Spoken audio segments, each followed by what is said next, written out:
శుభోదయం మిత్రులారా.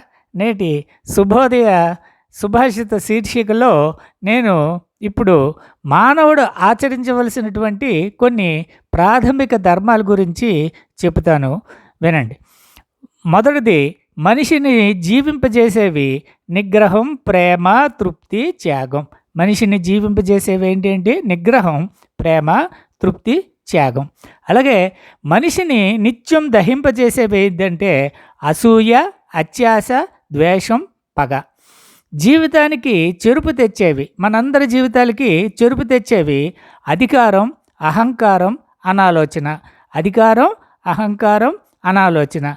తర్వాత మనం జీవితంలో ఆశించుకోవడనివి ఏంటంటే అప్పు, యాచన.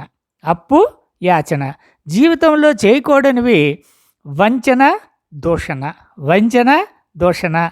అలాగే నేర్పరికి కావలసినవి ఏంటంటే లక్ష్యం, సహనం, వినయం, విధేయత. లక్ష్యం, సహనం, వినయం, విధేయత. అలాగే పరువు ప్రతిష్టలకు భంగం కలిగించేవి ఏమిటంటే మనకి వ్యామోహం, స్వార్థం. వ్యామోహం, స్వార్థం.